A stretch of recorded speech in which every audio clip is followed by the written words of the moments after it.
সুপ্রিয় দর্শক আসসালামু আলাইকুম। কেমন আছেন আপনারা? নিশ্চয়ই ভালো আছেন। আজকের ভিডিওতে আপনাদের সবাইকে স্বাগত জানাচ্ছি। আজকে আমি আপনাদের সাথে শেয়ার করব আপনাদের যাদের নর্মাল ডেলিভারির ইচ্ছে আছে কিংবা যারা নর্মাল ডেলিভারির জন্য অপেক্ষা করতে চান তারা জেনে রাখুন পেইন কিভাবে উঠবে, পেইন ওঠার আগে কেমন লাগে, পেইন আসার কি লক্ষণ আছে, পেইন আসার পরে কি হয় এবং দ্রুত ডেলিভারি হয়ে যাওয়ার জন্য ভারী পেইন প্রয়োজন। আপনি আপনার হালকা পেইনটাকে কিভাবে ভারী পেইনে নিয়ে যাবেন সেটা নিয়ে আজকে থাকবে সব আলোচনা। তাহলে চলুন মূল ভিডিওতে যাওয়া যাক।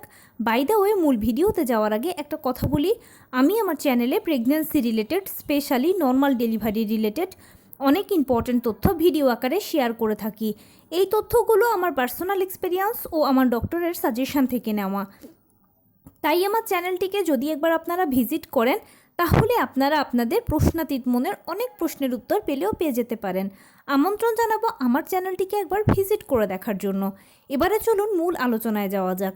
আমি শুরুতেই বলেছি আপনাদের যাদের নর্মাল ডেলিভারির ইচ্ছে আছে কিংবা যারা নর্মাল ডেলিভারির জন্য অপেক্ষা করতে চান তারা অবশ্যই জেনে রাখুন পেইন আসার আগে কেমন লাগে, পেইন আসার কি লক্ষণ হয়, পেইন শুরু হওয়ার পরে কি হয়, পেইন কিভাবে শুরু হবে এবং দ্রুত ডেলিভারি হয়ে যাওয়ার জন্য ভারী পেইন প্রয়োজন, কিভাবে আপনি আপনার হালকা পেইনটাকে ভারী পর্যায়ে নিয়ে যাবেন, সেগুলো নিয়ে থাকবে আলোচনা।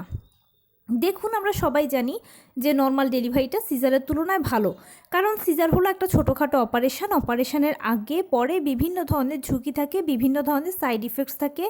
এছাড়া সিজারিয়ান পেশেন্টকে সারা জীবনভর কিছু না কিছু রোগশোক বহন করার পাশাপাশি বিভিন্ন ধরনের নিষেধাজ্ঞা মানতে হয়। নর্মাল ডেলিভারি বা নর্মাল ডেলিভারি পেশেন্ট এর সব কিছু থেকে সেফ ও সিকিওর। সেই জন্য সব কিছু জেনে বুঝে আমরা নর্মাল ডেলিভারিকে পছন্দ করি। সন্তান জন্মদানের ক্ষেত্রে আমাদের অন্যতম পছন্দের পদ্ধতি হচ্ছে নর্মাল ডেলিভারি। এখন নর্মাল ডেলিভারির জন্য কিন্তু পেইন প্রয়োজন। পেইন ছাড়া কোনো মতেই নর্মাল ডেলিভারি সম্ভব নয়। এখানে একটা ইনফরমেশন দিয়ে রাখি, অনেকে মনে করেন যে পেইন না উঠলেও কৃত্রিমভাবে পেইন ওঠানো যায় বা পেইন ইনডিউস করা যায়। দেখুন, পেইন ইনডিউস করার আগেও আপনার বিন্দুমাত্র বা হালকা পরিমাণে প্রাকৃতিক যে পেইন সেটা আসা লাগবে। সরাসরি যদি প্রাকৃতিক পেইন ছাড়া লেবার পেইনটা ইনডিউস করা হয় তখন সেক্ষেত্রে ডেলিভারিটা 50-50 পর্যায়ে চলে যায় রেজাল্ট। মানে আপনার নর্মাল ডেলিভারি হতেও পারে অথবা সিজারের প্রয়োজন হতে পারে। তবে একটা কথা কি, যত বেশি লেবার পেইন ইনডিউস করা হয় বা প্রবণতাটা যত বেশি থাকে ততই সিজারের প্রবণতাটা বাড়তে থাকে। কারণ কি, নর্মাল ডেলিভারি প্রাকৃতিক পদ্ধতি, এখানে প্রথম থেকে শেষ পর্যন্ত প্রতিটি ধাপ প্রাকৃতিকভাবে শুরু হয়ে প্রাকৃতিকভাবেই শেষ হবে। সেই জন্য পেইনটাও প্রাকৃতিকভাবে ওঠা প্রয়োজন। তো পেইনটা প্রাকৃতিকভাবে ওঠার জন্য আপনি কি করতে পারেন প্রথমে সেটা বলি। পেইনটা যদি চান যে প্রাকৃতিকভাবে উঠুক বা সময় মতো উঠুক তাহলে অবশ্যই আপনাকে যে কাজটা করতে হবে সেটা হচ্ছে নিয়মিত হাঁটাচলা করবেন, টুকটাক কায়িক শ্রম করবেন, লো কমেটটা ব্যবহার করবেন, পুষ্টিকর খাবার খাবেন। এতে কি হবে, আপনার শরীরটা একটা এক্সারসাইজের ওপর দিয়ে থাকবে আর যার ফলশ্রুতিতে সময় মতোই আপনার পেইন আসবে। এটা গবেষণায় প্রমাণিত হয়েছে। এছাড়া নর্মাল ডেলিভারি পেশেন্টদের সাথে যদি কথা বলেন তারা একটাই কথা বলবে যে নিয়মিত হাঁটাচলা ও ব্যায়ামের মাধ্যমে এই সুফলটা তারা পেয়েছে। তাই অবশ্যই এটা চেষ্টা করবেন আগে থেকে। পেইন আসার পরে কি করবেন? পেইন আসার পরে অবশ্যই আপনারা হালকা কুসুম গরম খাবার খাবেন। যেই খাবারই আপনি খান না কেন একটু কুসুম গরম খাবার খাবেন। কুসুম গরম খাবারগুলো পেইনকে দ্রুত বাড়াতে সহায়তা করে। পেইনটা প্রথমে হালকা হবে, তারপর মাঝারি হবে, তারপরে ভারী হবে। আর কুসুম গরম খাবারগুলো পেইনকে দ্রুত বাড়াতে সহায়তা করে। আর পেইন যত বাড়বে ততই জরায়ুর মুখ 4 সেন্টিমিটার খুলবে, ততই ডেলিভারি কাজটা সহজ হয়ে যাবে। পেইনটা কখনো ধরেই আপনার একটানা হবে না। পেইন কারো 10 মিনিট পর হয়, কারো 15 মিনিট পর হয়, কারো আধা ঘন্টা পর হয়। এক একজনের এক এক রকম। আর এই পেইনটা কখনোই অসহ্য নয়, এটা অবশ্যই সহ্য করার মতো বিধায় হাজার মানুষ বা তার থেকেও বেশি মানুষ পেইনটাকে সহ্য করে নর্মালে বাচ্চা জন্ম দিচ্ছে। তাই যারা মনে করেন যে পেইন মানে হচ্ছে অসহ্য যন্ত্রণা, একেবারে মরে যাওয়ার মতো অবস্থা, এটা সম্পূর্ণ ভুল ধারণা। বা যদি কেউ এরকম বলে থাকে তাহলে সেটা হচ্ছে তিনি বানোয়াট কথা বলছেন। আসলে পেইনটা সহ্য করার মতো। এবং আমি বলেইছি যে পেইন কারো 10 মিনিট পর আসে, কারো 15 মিনিট পর আসে, কারো আধা ঘন্টা পর আসে। একদম এখানে ঘাবড়ানোর কিছু নেই। অনেকে ভারী পেইনটাকে ভয় পান, মনে করেন ভারী পেইন মানে হচ্ছে একেবারে অসহ্য ব্যথা। না, প্রথম দিকে পেইনটা হালকা হয়, ধরে নিচ্ছি প্রথম দিকে আপনার 10 মিনিট পর পর পেইন আসছে। মাঝারি পেইন যখন হবে তখনও ঠিকই 10 মিনিট পর পর হবে। আবার যখন ভারী পেইনটা শুরু হবে তখন পেইনটা বারে কমে আসবে। মানে আগে যদি 10 মিনিট পর পর আসতো, এখন 9 মিনিট পর পর আসবে, 7 মিনিট পর পর আসবে, 3 মিনিট পর পর, 2 মিনিট পর পর, এভাবে বারে কমে আসবে। কিন্তু একটানা হবে না, থেমে থেমে পেইনটা হবে। এটা একটা মিষ্টি মিষ্টি অনুভূতি, মা ও সন্তানের মাঝে দূরত্ব মাত্র। এবারে বলি পেইন আসার লক্ষণগুলো কি কি। দেখুন, পেইন আসার সেরকম বিশেষ কোনো লক্ষণ নেই।